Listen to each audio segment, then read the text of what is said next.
प्यारे बच्चों, अब हम पाठ 12 पढ़ेंगे। पाठ का नाम है सुनीता की पहिया कुर्सी। बच्चों, हम आपको इसको थोड़ा छोटा करके कहानी बताते हैं जिससे कि आपको अच्छे से समझ में आ जाए।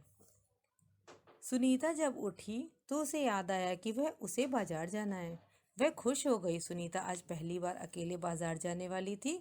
उसने अपनी टांगों को हाथों से पकड़कर पलंग से नीचे लटकाया और चलने फिरने वाली पहिया कुर्सी की मदद ली।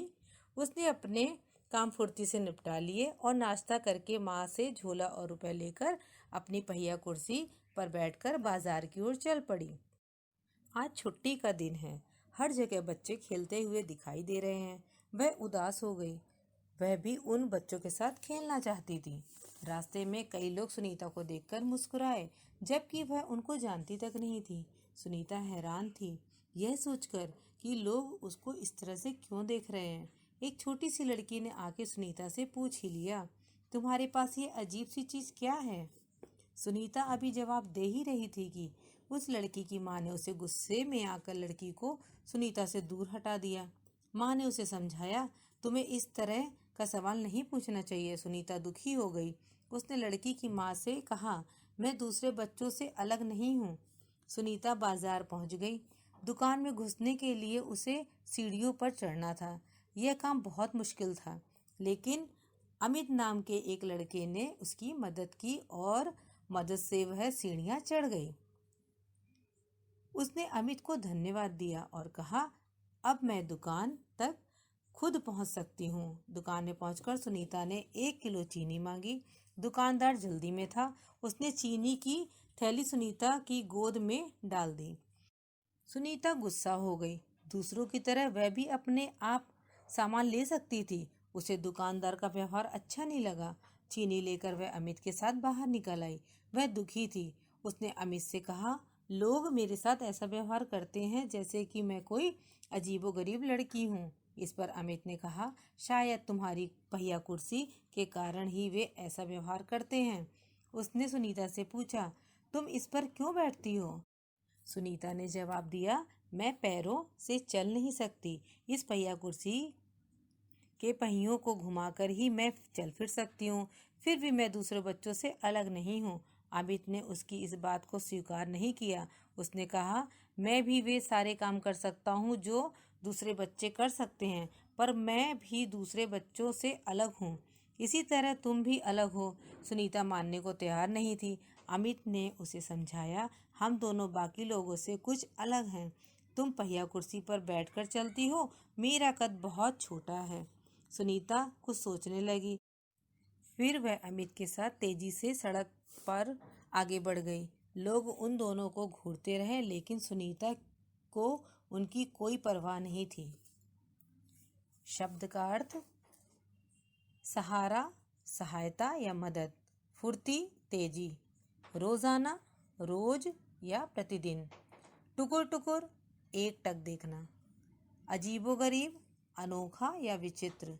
परवाह, ध्यान, ख्याल। कहानी से।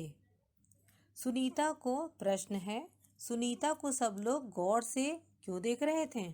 उत्तर है, सुनीता को सब लोग गौर से इसलिए देख रहे थे क्योंकि वह पहिया कुर्सी पर बैठकर अकेले सड़क पर जा रही थी। प्रश्न है, सुनीता को दुकानदार का व्यवहार क्यों बुरा लगा? उत्तर है, दुकानदार ने सुनीता को चीनी की थैली पकड़ने के लायक नहीं समझा। उसे लगा कि वह शारीरिक रूप से कोई काम नहीं कर सकती है या काम करने में अक्षम है, इसलिए उसने चीनी की थैली को उसकी गोद में डाल दिया। उसका व्यवहार ऐसा देख करके उसको बुरा लगा, क्योंकि दुकानदार की सोच के विपरीत वह अपना काम स्वयं कर सकती थी। मज़ेदार। सुनीता को सड़क की जिंदगी देखने में मजा आता है। प्रश्न है, तुम्हारे विचार से सुनीता को सड़क देखना अच्छा क्यों लगता होगा? उत्तर है, सुनीता को सड़क देखना अच्छा इसलिए लगता होगा क्योंकि वह अपने पैरों से चलने फिरने में असमर्थ थी। इस वजह से उसे बाहर निकलने का मौका बहुत कम मिलता था, और जब कभी उसे ऐसा मौका मिल जाता था तब वह सड़क की चहल पहल को देखकर खुश हो जाती थी।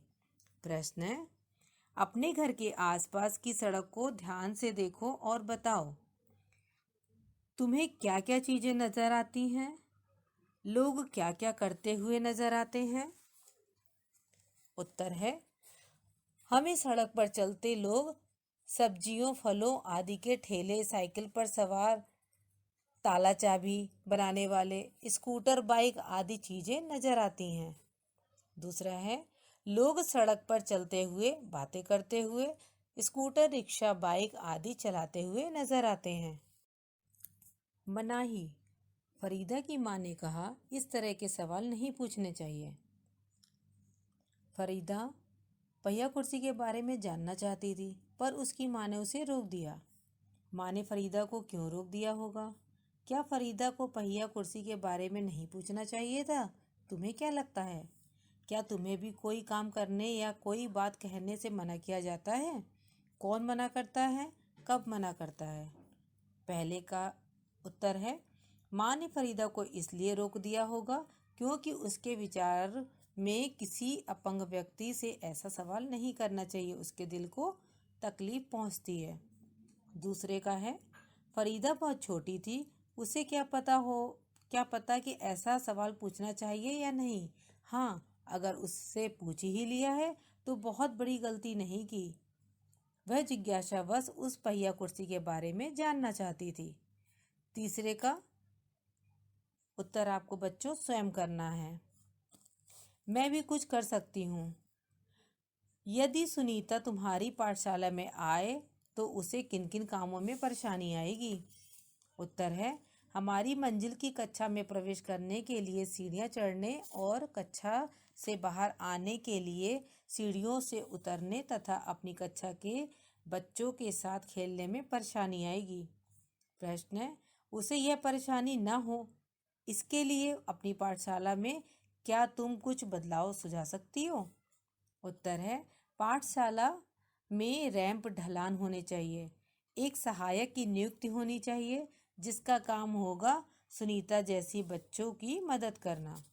प्यारी सुनीता। सुनीता के बारे में पढ़कर तुम्हारे मन में कई सवाल और बातें आ रही होंगी। वे बातें सुनीता को चिट्ठी लिखकर बताओ। आप उत्तर में पहले क्या लिखेंगे? पहले उसका पता लिखेंगे, कहाँ रहती है, कौन सी जगह है और तारीख डालेंगे। फिर उसको लिखेंगे। क्या लिखेंगे? जैसे, प्रिय सुनीता, आपकी हिम्मत और धैर्य प्रशंसा के योग्य है। यह बहुत अच्छी बात है कि आप स्वयं को अन्य बच्चों से अलग नहीं महसूस करती और वे सारे काम करने को तैयार रहती है जो वे करते हैं। आप वाकई बहुत पक्के इरादों वाली लड़की हैं।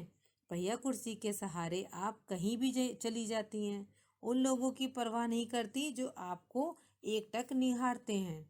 मैं आपकी शुभचिंतक हूँ। पत्र का जवाब जरूर दीजिएगा। आपकी प्रिय सहेली अंशिका, या आपका जो भी नाम हो अपना नाम डाल दीजिएगा। कहानी से आगे। सुनीता ने कहा, मैं पैरों से चल नहीं सकती। सुनीता अपने पैरों से चल फिर नहीं सकती। तुमने पिछले साल पर्यावरण अध्ययन के हिसाब से आसपास में रवि भैया के बारे में पढ़ा होगा। रवि भैया देख नहीं सकते हैं, फिर भी वे किताबें पढ़ लेते हैं। वे किस तरह की किताबें पढ़ सकते हैं? उत्तर में आएगा, वे ब्रेल लिपि में छपी किताबें पढ़ सकते हैं।